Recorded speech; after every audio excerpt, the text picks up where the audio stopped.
ऐसी चीज़ों पर वर्क कर रहे होते हैं जो कि यांत्रिक हो सकती है, यांत्रिक मौजूद है, थोड़ी यांत्रिक सपोर्ट की आवश्यकता पड़ती है। जैसे पिन यहाँ पर ये है, एक करंट, एक प्लग का जरूरत है, आप उसको प्लग ऑन करो, ऑन एंड ऑफ करो, आपका काम हो जाता है। तो ये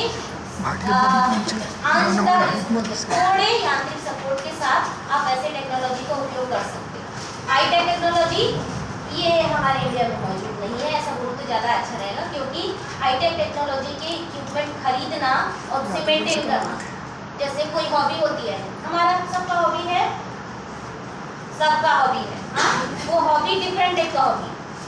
कई लोग पेंटिंग, कई लोग आर्ट, कई लोग कोई चीज़ें पसंद करते हैं, लेकिन कुछ यूनिक हॉबी होते हैं जिसको आपको मेंटेनेंस की आवश्यकता होती है। जैसे कई लोगों को कलेक्शन, कॉइन कलेक्शन की हॉबी होती है, वो अपने आप में एक हॉबी है जो कि आप मेंटेन नहीं कर सकते, क्यों? क्योंकि कॉइन कलेक्ट नहीं करने से नहीं होगा, उसको मेंटेन करते रहना पड़ेगा। यानी उसके लिए आपको एक प्रॉपर प्लेस चाहिए, एक प्रॉपर सेक्शन से आपको रीडिजाइनिंग करते रहना चाहिए, यानी क्या क्या आपके सेक्शन में है वो, और अपडेटेड रहना पड़ता है कि कौन सा पॉइंट आया, वो चीज़ आपके कलेक्शन में ऐड होते रहते हैं, और उसका मेंटेनेंस आपको कहाँ से होगा, यानी कॉइन मेंटेनेंस आपको एक स्पेसिफिक जगह चाहिए आपको मेंटेन करने में, उसके लिए चार्जेस देना पड़ता है।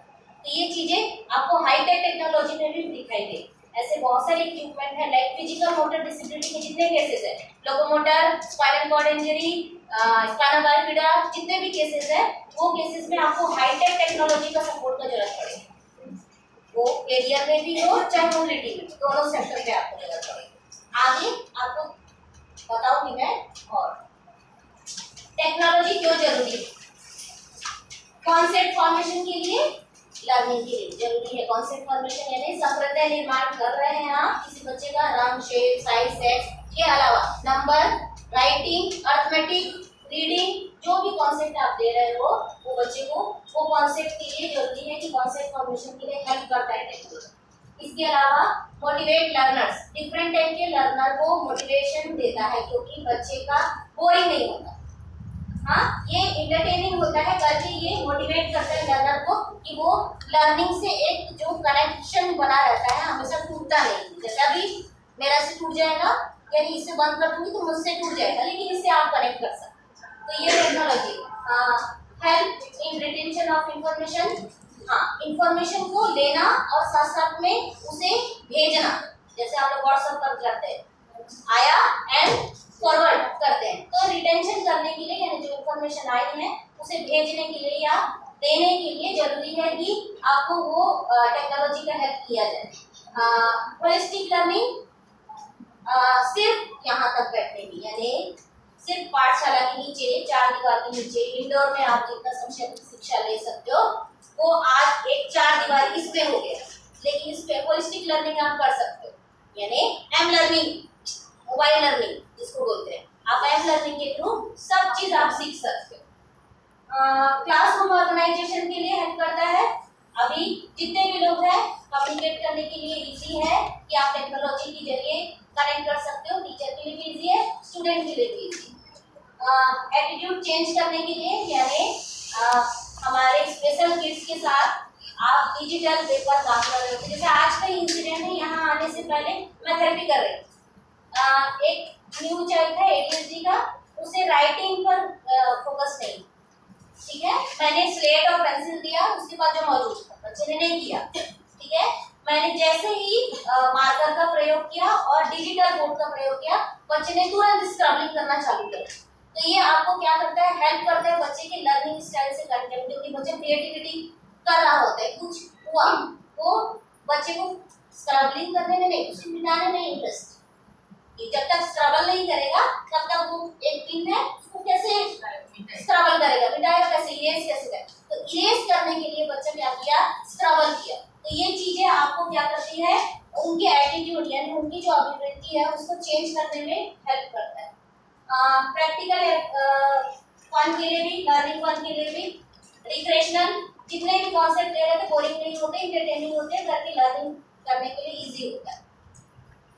जब आप टेक्नोलॉजी सेलेक्ट कर रहे होंगे तो ये 4 पॉइंट जरूरी है कि आप देखें। पहला, student, what are the student need, कौन से स्टूडेंट है और उनकी आवश्यकता क्या है। टेक्नोलॉजी तो है, वैरायटी में है, लर्निंग है, स्मार्ट क्लासेस है, प्रोजेक्टर है, ब्रेल है, अबेकस है, जितने भी टेक्नोलॉजीज है सब टेक्नोलॉजीज है, लेकिन कौन सा स्टूडेंट और उसकी कौन सी आवश्यकता है, तो ये जरूरी है कि आपको यानी स्टूडेंट पता हो और उनकी आवश्यकता पता हो। सेकेंड, इन्वायरमेंट, कौन सी इन्वायरमेंट में यूज करना है ये जरूरी है, क्योंकि होम बेस्ड एजुकेशन के लिए जा रहे हैं आप या इंक्लूसिव सेटअप पर काम कर रहे हैं उसके लिए टेक्नोलॉजी, और साथ साथ में स्पेशल स्कूल में कर रहे हैं तब टेक्नोलॉजी में अंतर होगा आपको सीखने के लिए। तो इन्वायरमेंट में कौन सी इन्वायरमेंट में बच्चे को लेना है, क्योंकि इन्वायरमेंट में इफेक्ट पड़ता है। आप कोई ग्रामीण क्षेत्र पर किसी बच्चे को टेक्नोलॉजी प्रोवाइड कराना है तो ऐसी टेक्नोलॉजी नहीं दे सकते जो वहाँ ग्रामीण क्षेत्र पर यूज ही नहीं हो, वो चाहे नेट कनेक्शन के कारण हो चाहे नॉलेज की कमी के कारण। तो इन्वायरमेंट सेक्टर भी आपके लिए इम्पोर्टेंट है कि आपको जरूरी है कि वो देखें।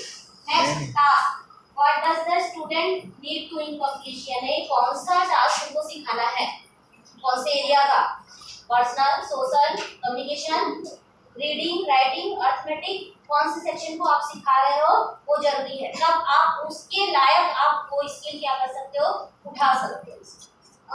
नेक्स्ट, टूल्स, जिसके अंतर्गत क्या टेक्नोलॉजी टूल आप बच्चे को ले रहे हो वो सपोर्ट बच्चे को आना चाहिए, यानी सपोर्ट देना आना चाहिए। पता चले आपको नहीं आता है तो आप कैसे सपोर्ट दोगे टेक्नोलॉजी। तो ये 4 पॉइंट है, यानी चारों पॉइंट के लिए आपको जरूरी है कि ये चारों चीज देखा जाए। जैसे किसी बीआई बच्चे के लिए अगर कोई टेक्नोलॉजी सेलेक्ट करना है तो जरूरी है कि बीआई पता हो, यानी स्टूडेंट क्या है, विजुअली इम्पेयर्ड हो, ये पता होना चाहिए। सेकेंड, इन्वायरमेंट, कहाँ थेरेपी देना है उसको, घर पर जाकर देना है, इंटीग्रेटेड सेटअप पर देना है। इंटीग्रेटेड सेटअप पर आपको सब्जेक्ट वाइज काम करना पड़ता है और उसमें भी 1 to 1 रेमेडियल क्लास में काम करना होता है, तो उसके अकॉर्डिंग आप क्या करोगे, 1 to 1 के लिए, यानी 1 to 1 और 1 to all में टेक्नोलॉजी अलग अलग हो जाती है। तो 1 to 1 में आपको कौन सी टेक्नोलॉजी, जैसे ये 1 to 1 टेक्नोलॉजी, मैं अगर चाहूँ तो मैं टर्न करूँ और 1 to 1 आप टेक्नोलॉजी का यूज कर सकते हैं, लेकिन 1 to all करने के लिए टेक्नोलॉजी यूज नहीं है, ये है टेक्नोलॉजी यूज। ठीक है, इसी प्रकार टास्क क्या सिखाना है बीआई को, राइटिंग सिखाना है तो राइटिंग टूल्स का उपयोग करना पड़ेगा। ठीक है, अबेकस का यूज करना पड़ेगा, स्टेंसिल का यूज करना पड़ेगा बच्चे को। हाँ, अगर कोई चीज सिखाना है, रीडिंग सिखाना है तो उस बच्चे को फ्लैश कार्ड या कोई ऐसी टॉय का यूज करना है जो ऑडिबल टॉयज, वो चीजें आपको यूज करना पड़ेगा।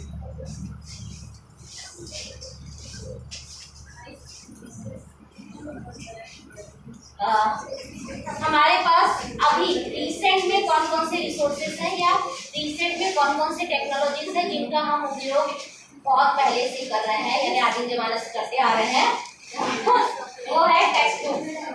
आपकी बोरिंग बुक्स है जो कि सब्जेक्टेड बुक है, यानी सब्जेक्ट के अकॉर्डिंग बुक है। हमारे पास भी हमारे बच्चे लोग के लिए सब्जेक्ट बुक है जो कि जिसमें A to Z 1 to 10 या कोई सब्जेक्ट लिखा होता है। इसके अलावा टीचर गाइड भी है, यानी टीचर इंस्ट्रक्शन भी है जो कि आप गाइड करना है, लाइक उपनयन, आरंभ, पोटास, ये तीनों जो है टीचर गाइड टूल्स है। ये मालूम है ना? हाँ, मालूम है। टीचर गाइड टूल्स है और इनको तो पता ही होगा, इनको काम कर रहे हो। ठीक है, तो टीचर गाइड टूल्स ये तीनों है। क्यों? क्योंकि आप इसमें पेरेंट, पहले आप पढ़ते हो फिर पेरेंट को समझाते हो, वो चाहे पोटास हो चाहे आरंभ।